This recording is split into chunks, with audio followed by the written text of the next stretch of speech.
Alright, now I'm going to make sure my intake boot here is on correctly. So I'm just going to pop that on and then tighten the clamp. And then I'm going to put the exhaust on. Alright, I'm going to give the end of the exhaust pipe here a quick whiz on the wire wheel just to clean it up a little bit before I put the new Cheese-O-Matic gasket in. There, that looks much prettier. And this is that funky exhaust gasket that came with the cheese bag gasket kit from Korea. Well, it is a shock. It doesn't fit very well. And I just dropped it when I was trying to finagle it in there. It fell right down in here. Luckily I got extra long fingers so I could get a hold of this stupid thing. Pushed it up with one finger from underneath and reached down there and grabbed it. But, you know, on the list of things that are just a pain in the butt, this would be up there. So I gotta see if I can wrench this sucker in there. Well, that just ain't gonna fit. That dog just ain't gonna hunt. Anyways, I've already deformed the hell out of this thing trying to get it in there. The OD on this is clearly too large. So either A, the cheese bag gasket kit has yet another flaw, or B, because I ordered a gasket kit for a 2003, and because this motor is, what did we figure out this motor was? I forgot, some ancient thing, that this cylinder has a different diameter here. So it'll be interesting. I'll look online and see whether or not there's actually a different part number for this gasket on the 92, which I think is what we figured out this motor was, versus the 2003. But I'd be willing to bet it's probably going to be the same number. It's probably just a case of this being a lousily made gasket. I mean, what was in there was a copper, like washer type of gasket anyways, which I think I threw that out recently enough so I can fish it out of the trash and reuse it until I have a chance to pick up another one. That was the original gasket. I just cleaned it up a little bit on the wire wheel. Yeah, it's pretty crushed. Well, we'll stick it in there and recrush it.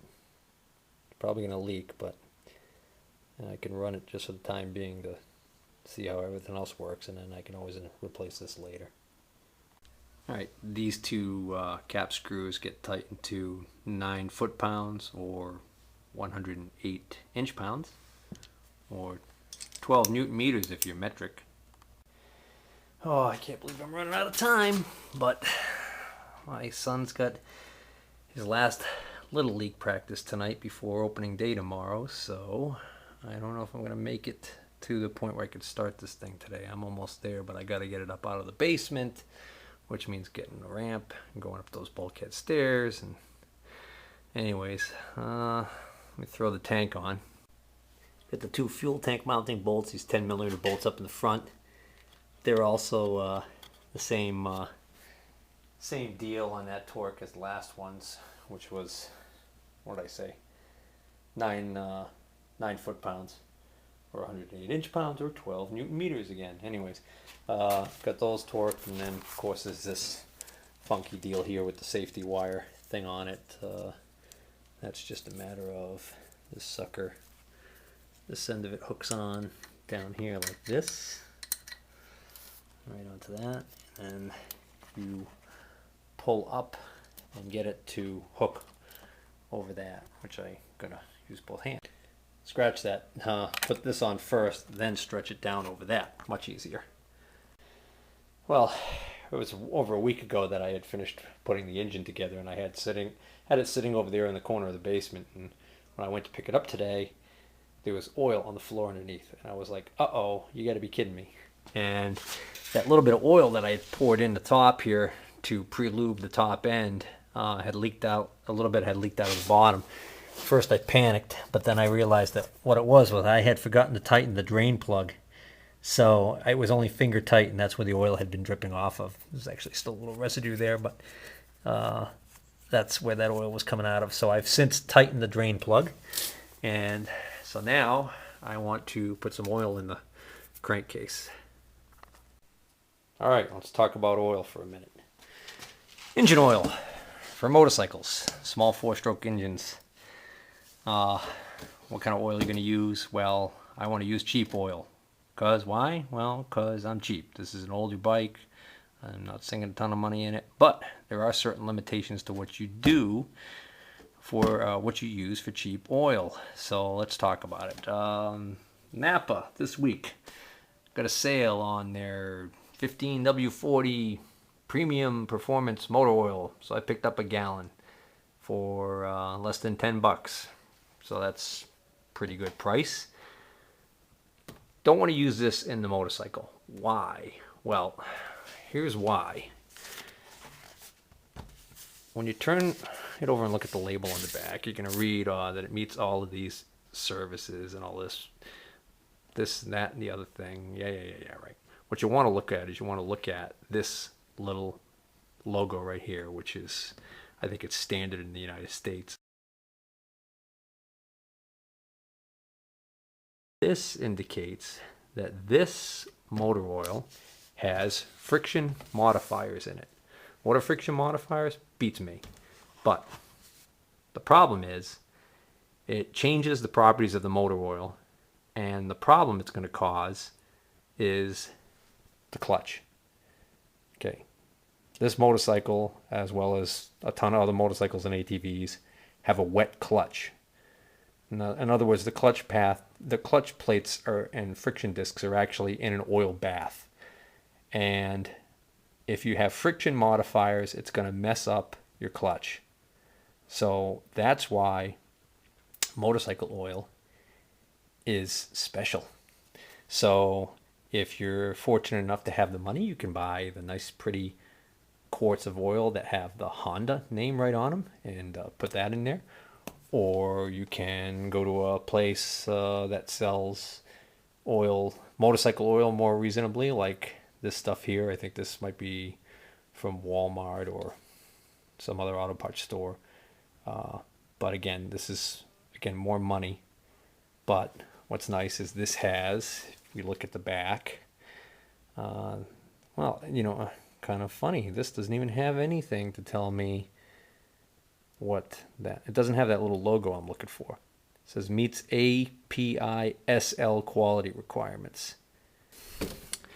So what are we going to use? Well, you go to your auto parts store and you ask the guy at the counter, what's the cheapest oil you have that doesn't have a friction modifier in it? And he points you at Advanced. They point me to this stuff. This is 10W40 motor oil. And on the back, it meets the API service SN requirements, blah, blah, blah, blah.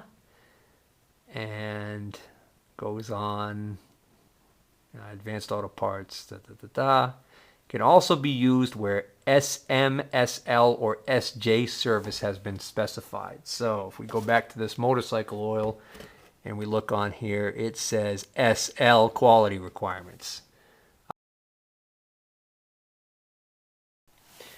All right, so in the service manual, it actually gives a recommended engine oil, Honda GN4, which is the real expensive stuff, or HP4 4-stroke oil or motor oil equivalent. But then it says API service classification of SF or SG. And then it says here at disassembly, if you're just doing a drain and refill, you're 0.95 US quarts. At disassembly, meaning completely dry crankcase like what I have, it's going to be 1.06 US quarts. So let's put some oil.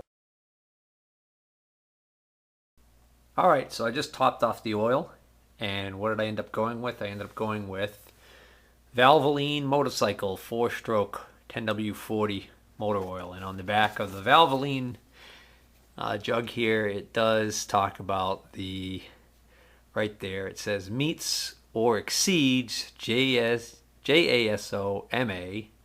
API SF/SG/SJ. So there's that SFSG that I was looking for that I couldn't find on those other bottles. So this is the oil I decided to go with because it meets the specifications specified right in the Honda service manual for this motorcycle. How much was it? I went in to my local Napa where I get a lot of my stuff, and this was on the shelf. This was the only motorcycle oil they had. And when I saw the specs, I grabbed a quart and went up to paid for it, and if I had seen the price on the shelf, it wasn't priced on the shelf. If I had noticed how much it was, I probably would have just held off and got it somewhere else, because this 1 quart of oil cost me with tax $8.38. Yeah. So anyways, it does say superior wet clutch protection. Ooh. But I don't think it's superior enough to warrant $8.38. I did check online and noticed that Advanced Auto Parts did have a store brand motorcycle oil that was like $5.39 a quart, and then of course plus tax on that. So it'd be about $6. So I could have saved a couple of bucks if I'd gone and gotten that stuff, but I didn't check the certification on that. So, anyways, got this oil in there. Should be good oil for this bike. So now I'm almost ready to try and start it, but I got to get the bike outside first. Not going to bother with the footrests, foot pegs, and all that right now. Going to install the Kickstarter, and then I'll get ready for attempting to get this outside. Okay, got my oil level topped off. Remember before I was questioning where the fuel petcock was on this gas tank, that they're all on the other side? Well, this one is too. So for some reason I had the fuel line routed over to this way, which is wrong. And now it's tucked up underneath the tank, so I gotta just unhook the tank here and lift the back of the tank up enough so I can fish it out. Okay, fuel line's hooked up. I just cleaned the spark plug. Gonna install the spark plug, and once I get the spark plug installed, all that's left to really do is put the Kickstarter on it and get it outside, and then I can go through my start procedure. And unfortunately, that's going to be a wrap for today, because it is now almost 5 o'clock, and I got to go pick up my son from Boys and Girls Club and bring him to his Little League practice.